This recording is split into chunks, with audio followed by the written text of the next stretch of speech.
Okay, we're up and running. My name is Greg Labbe. I'm with Blue Green Consulting Group. I'll just go through the intro quickly. The buildings we test include houses, near passive houses, off-grid houses. This is in Saugeen Shores, here in Toronto, in the High Park area, in my neighborhood. North of the city, we've got big, old, vintage houses that we help people do deep energy retrofits of. We test big buildings. Here's a building here on Front Street we tested. Fanshawe Lake Conservation, LEED certified, another LEED building that we've tested. So we test all kinds of building shells. Some of the tools we use are lower doors, infrared cameras, bolometers for flow rates, measuring flow rates for balancing ventilation systems, and computers. A lot of people kind of look at this kind of, like, what's he showing a computer for? And quite frankly, it's the undiscovered tool by architects. I think architects have yet to discover the power of energy simulations and using the data coming from energy simulations to really inform the design process. So that's why the computer's in there. Duct leakage testing, flow testing. And really, because today the crowd here is an advanced crowd, we've all gone from OBC prescriptive, went straight over Energy Star and over R2000, and thanks to our 2000 program is a real stepping stone. Passive house, and this is where our heart is. This is where the reason why we're all here today. And I just want to go over briefly. I think that there's fairly wide consensus that when we talk about passive house, it's really about the process, not the plaque. And what I mean about that is that we optimize the design earlier on in the planning phase, where you can make really small adjustments in the design phase that have a profound impact on the end building. And of course, we test the building. We test the ventilation system for commissioning. And so the custom home feature really today is a big one. For all of us here who are actively practicing passive house principles and trying to apply them, trying to convince people that they should go with a passive house. Sometimes we get clients who come to us who are very excited about it. Sometimes you can't do passive house because of orientation. So you end up, using the process. It's not about certification all the time. So, but the word custom home evokes a big lifelong dream and comes with lots of baggage to unpack. Even in near passive houses, we see holdovers from bygone eras of houses, of house porn, really, and I'll sort of get into that a little bit. I still can't believe how often, I see people requesting a passive house and yet they want a big open fireplace in the living room on an outside wall. I mean, it's something that, there's a lot of unlearning that we're going to have to do as a community. It's our duty, not out duty. That's a typo. Who wrote that? It's our duty to reshape that narrative for the client of what defines the house of the future. So today I want to talk to you about OSB, sort of the OSB's threat to air tightness. I want to talk to you about the new granite countertop of HVAC, which is called In-Floor Radiant. And don't get burned with fire. I want to talk about window bucks, and I want to talk about ICF. This is just a quick flyover. I don't want to take too much of your time. Number one, air tightness. So when it comes to air tightness, it's a pretty key component to building efficient homes. Key to durability, so that we don't get moisture migrating through a building envelope. So ideally, the air barrier in a typical building envelope is accessible to the repairs throughout the construction phase. Typically, we do a test on the building before the drywall goes on so that you have access to the air barrier. Super important if you're going for a certification and you want to know if you're going to make that 0.6 air changes per hour. We also want to know that the air barrier is rated as an air barrier. And for you on the web right now, I'm just going to hold up a piece of tar paper. So I had a neighbor who built a house recently, and this went up underneath the brick. This was the sheathing membrane that went up. Circa 1930s technology. So, and then the building inspector came, and then quickly they switched to a tieback. But half the house is still has a sheathing membrane consisting of tar paper. And so it's also interesting that, to me, that right now in this day and age, there's still so much confusion between these two bits as to which one needs to be air sealed. And often builders try to air seal both of them, when really only one of them needs to be air sealed.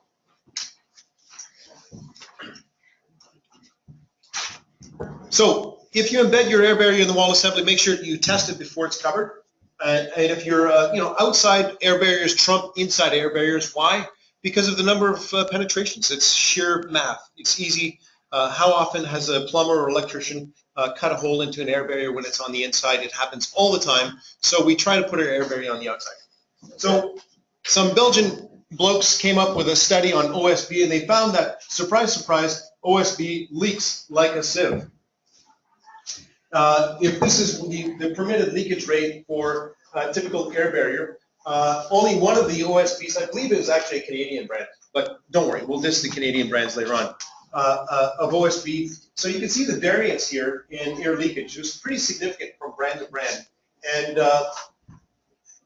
but at the end of the day, OSB is something that shouldn't be used as a air barrier.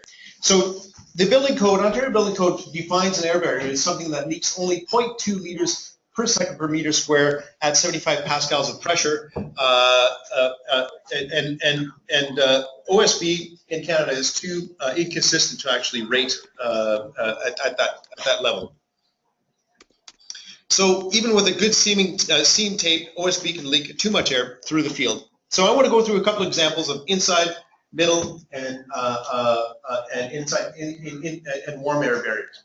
So the strategy here on this particular double stud wall, you can see there's two studs here, was to put plywood on the outside, seam the tapes, and then they put sheathing paper on top of it. Bingo, everything's done. Easy to do, and if it doesn't pass the test, pull back the sheathing paper. Test your plywood. Easy enough to diagnose. And it remains accessible until the siding goes on. So typically you can finish the house. So we know this guy and Marion. Another double stud wall approach, and this time the plywood is between the two walls, and it's on the back side of the inside wall. And again, this strategy here allows you to make sure that if it fails air tightness test pre-drywall, that you can actually get to your air barrier and seal it up. And when I say fail, I don't mean fail. I mean fail to make the standard air tightness test. Here's an example of a house I tested recently that had OSB on the ceiling, and exactly the same placement as in this. The OSB was in the place of the plywood sheathing here. So, and behind the roxel, you see OSB. So now when I depressurize this house with the blower door and take my infrared camera on a cold day, I can invite and reverse the flow of air through the envelope. And this is what it looks like. You can see the cold spots coming in. So the air is just coming in across the top plate here. So right across here. When you peel it back, you peel the tie back, or the roxel back, so you can see where the air leakage is coming from. So good job taping here, but for some reason something's happened. And this is kind of a bugger because air sealing that is a little bit tough, because you're going to have to seal it on every stud as well, because the air is going to kind of come down here. It'll find the path of least resistance. And this is interesting too. This is the ceiling. I just happened to scan the ceiling. I was totally a freak. I didn't expect to see anything on the ceiling, but here I circled it with magic marker. You can see the green marker here, and the infrared. You can still see the green marker going around here. So the volatile organics and the marker, I guess, change the temperature of the surface enough. But you can see here there's just a big gash here in the OSB. So it leaks like a sieve. Number 2, radiant in-floor fetish. I want to talk a little bit about radiant in-floor heating. It's brilliant for poorly insulated old leaky houses, barns, and workshops. It works in basic OBC compliant homes, areas with lots of windows or small bath or foyer areas that you'd like to dry the floors off. It works in passive houses too, but it doesn't have the same effect that most people would expect it to have. Plus, it's more expensive to actually heat the house that way. And we have some evidence that I want to talk to you about. Yeah. So the marketing for in-floor is what I call it's the new granite countertop of heating systems, and it's sold salaciously. Is it a lifestyle thing? I don't know. I see this woman here. You go online, Radiant in-floor heating, and how long could you read like that? Maybe if you were a kid, like an hour. But as most adults here, that's not right. I mean, come on. And here, I don't know what's going on here. She's taking a break. She's installing tile. This is marketing aimed at somebody who's speccing product here. So, filing her nails on the floor. I mean, who's going to do that, really? And the fact that she's outside of the tub and not in the tub, I mean, this is advertising. So I debated about showing this next one because you can see it's a real escalation and the amount of skin showing. And I'm going to not follow Ed's advice and just go with my best instinct. And yeah, so we all know dogs. If anyone here's got a dog, that dog is going to sleep on that floor and look like that, irrespective of having Radiant in-floor heating. So anyways, all this to say that what we're really after is an elevated mean radiant temperature. And what is mean radiant temperature? Mean radiant temperature is, if you could think of the heat that you give off is love. We're going to call it love because you're giving off love, you're giving heat off. And sometimes most bodies, we give off a lot of love, but we put clothes on to keep the love closer to us, right?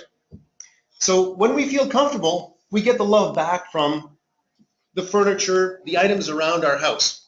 So when I go to the stove, I look in the stove, I get that blast of heat coming at one side of my house. I'm still giving out heat proportionally on all sides of my body outwards. I'm radiating heat evenly in my whole body, and on the front, I'm radiating towards the stove, but the stove is, I'm getting a net positive back. So that mean radiant temperature is higher in that situation. But if I go up to a window, say, and I hang out by the window, the mean radiant temperature drops because I'm giving all my love to the window, but the window is not giving my love back. So it's really about a balance of love. So feeling the mean radiant temperature, feeling the love with the passive house design criteria.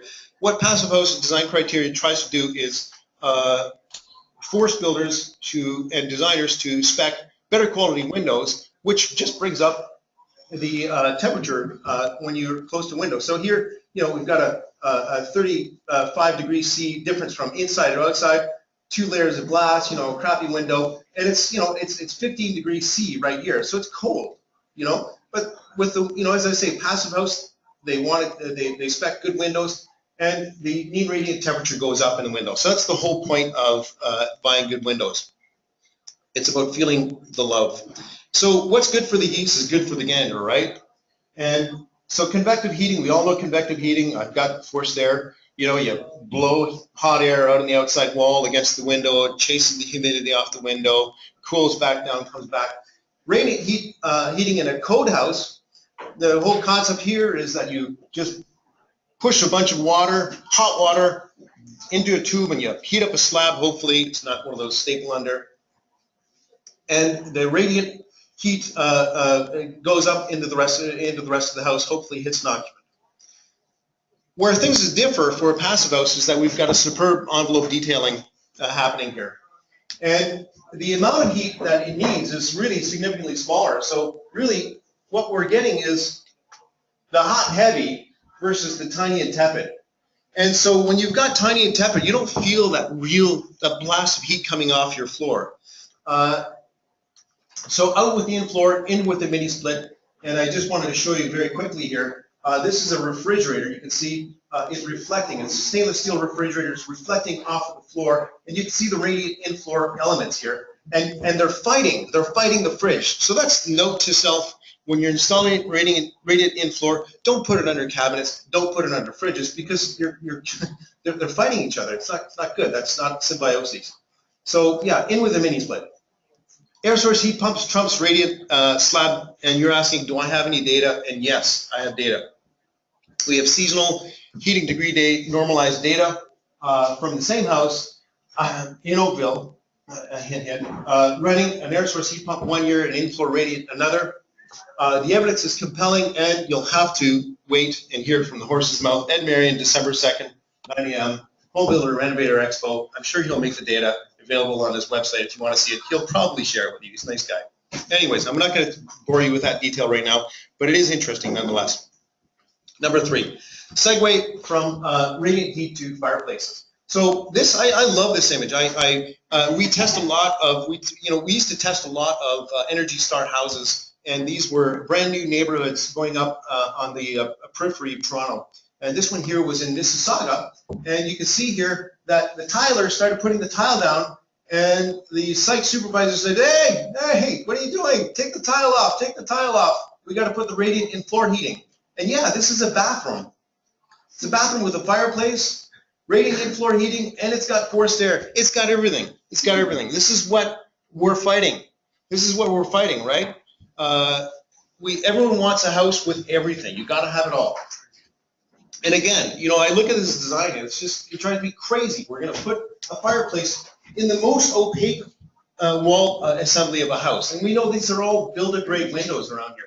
So, we feel the love here when we're standing here in front of the fireplace. As soon as I move over here, I'm not feeling the love. I'm giving the love, and it's not coming back. So, what do all these things have in common? As we move on here, because we made a segue over to fireplaces, now I'm going to change fireplaces. And I know that there's not a lot of passive houses that have fireplaces being put in them. Sometimes they'll put airtight wood stoves, and I think that airtight wood stoves, there's a place for it. There's a place for it in the countryside when you can get access to lots of wood, and but in the city, really, I mean, people are freaking out about diesels now. Forget about wood soot. If everyone switched to wood fireplaces in the city, we'd have a problem. So what do all these things have in common here? And these are pictures. Some of them are pictures. I didn't take that one. I took this one. What is this? It's a barbecue. See, look at that nice. It's black walnut everywhere. There was no drywall in this house. That's that house. So yeah, that's a barbecue in the house. And what's that big thing on top of it? That's right. That's the 1200 CFM of ventilation. This is in Toronto. Again, 5-6 burner big gas ranges, another 1200 CFM. Exhaust fans. All of these things suck, including this dryer. So what's the problem with things sucking inside the house? CSA F326 needs you not only to replace it, but to heat it up. So that's the problem, is that when you pull too much conditioned air out of the house, you have to replace that air. And CSA, if you've got any wood-burning appliances or solid fuel appliances or gas appliances that are not steel combustion, you end up having to make up for that air. So if you're planning a natural gas appliance that's not steel combustion or installing a solid fuel appliance, you might not make your passive house ACH 50 target. Test often. You may need to bring in more fresh air through a combustion makeup system. And this is what they typically look like. So we type that comes in. This one, I don't know why, the city officials in the city of Toronto are not mandating anyone to actually put heaters on them, but they're supposed to have heaters on them now. As soon as something gets turned on, 1200 CFM gets turned on, this thing opens up and an inline electric heater heats up the air coming in. So combustion makeup air, designed with no fossil. So in the end, design with no fossil fuels or solid fuel burning appliances if you can. No chance of combustion spillage in that case. And if you need a gas range, go small in this solid condensing dryer. So I really feel that this feature here, this chimney feature, is something that should be in the dustbin of design history. And architects should shun this feature. Instead, north of the city of Toronto, we're installing them, and we're actually plugging them. This is a fake chimney here because it's gas vented. There's no reason to go through all of this. So, sorry, Santa. Again, we've got a lot of issues here. Cold pipes, air leakage at the top here. Again, the devil's in the details. All these pipes, wood burning appliance here. This is in a near passive house, and it's in the country. But all of these joints just leak like a sieve along the top here, along the flange. It all had to be sealed up. Number 4, Window bugs. There are two kinds of windows according to Joe Stebra. And what are they? Yes, that's brilliant. Thank you. I like that. You know, it's pretty simple. And yeah, every once in a while we come across. I just came across one the other day. We did a little test. I put window on a sill and stood in the basement with my moisture meter in the drywall and just watched the elution curve as the moisture in the drywall just increased. So thick walls, deep sills, and they're hard to drain. So we all know what the science says. The science says, you know, ideally you don't put your window right on the outside. You put it in the same plane as the insulation. I know there are some people who suggest that when it's outside you get more solar gain, but you know, ideally you kind of place it here. So invariably windows are placed here or they're placed here, but either way we're left with a big buck that is horizontal off. It's rarely sloped, and it's an issue. It's an issue because in passive houses we want things to be executed perfectly every time. We want it to be durable. We're touting this as the house that's going to last 100 years. So the detailing has to be rock solid. And I'm stunned when we go around and we visit houses in and around Toronto, cottage country, that we're missing pan flashing. Just no pan flashing. They'll be taping the windows. They'll get the air barrier detailing right, but there's no pan flashing. It's missing. So flashing needs to be seamless, watertight. It needs to be airtight because the windows, the wall's air barrier system needs to be able to tie in with the window, right? Because it's part of the air barrier system.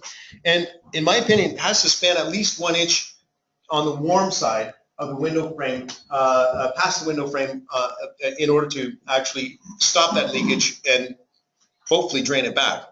There's no slope on it, you know. I mean, some carpenters are arguing, let's put a small slope on it. It gets complicated. So flashing, you know, self-adhered flashing is like tape. You put in little corner pieces, and then you put your tape down. Typar has got, and Siga have got tapes that you can really stretch and flex around the corners here. There's manufactured flashings that are two-piece they kind of telescope into one another. Here is a typical wall assembly where it's two walls, and you can kind of see that this is the OSB house. When the OSB was here, they sealed the wall here. And they eventually tilted up a new wall in front of it, and the window leaked. And now, you know, we're kind of having a hard time getting to that leakage point. That's why I'm saying try to test your air barrier when your air barrier is accessible. So sill pan detailing, ideally, you know, it goes up, you know, 5-6 inches on the sides, and it looks like a bathtub. It looks solid. This one here looks pretty good. You can see it's tied into the poly. And here they've used the Resisto, and the Resisto comes with their own little Quebec company. They come with their own little proprietary corners. Again, it's a nice product. Works really well. Number 5, I'm getting towards the end. Thanks for your patience. I know I'm just filler here. Detailing ICF window rough openings. So window rough openings in ICF are easy when the window's in the same plane as the air barrier, which in this case was on the outside. This you know, it looks pretty rough. You can see the concrete here. You know, it's really a rough opening. And again, you know, if you pour your concrete and your concrete honeycombs, and which it often does, if you're not stinging it enough, you get a lot of air leakage around it. And you know, you should expect that. So here in this case, the red arrows here indicate where the air leakage was coming in, a massive amount of air leakage. Had they just spanned that with a membrane, just right around, joining the inside to the outside, everything would have been better. And test your spray foam. Here, it happens on almost all ICF houses, except Ed Marion. I don't know, the guy just pays attention to detail. Ed, good job. You didn't have any of this stuff here at your places, but where the ICF meets the wood framing, that transition is usually really leaky. Here, I've depressurized the house, so I'm reversing the flow of stack effect, and that cold air is just pouring in. You can see it on the wall. Here again, underneath the stairs. You know, these are pretty big air leaks. Now I pressurize the house. This is in the garage. You can see all the stuff, you know, the bikes, the tires, winter tires, up against the wall. I pressurized the house from the inside, took the infrared camera, and you can see that just a lot of leakage along the mud sill. Finally, I'm pretty sure the building code says you need to install airtight sump pit drain covers. But for some reason in Toronto, they're not being installed. You can see here again, when we reverse the flow, the air is coming out. Ed Marion has come up with a really a $5 fix, and I'm not going to give it away, of how to make this airtight for maybe not even $5. And it's brilliant because it's so simple. That's it. Thanks for listening. And again, performance is never this obvious. We always like to say plan, test, and commission. And thank you.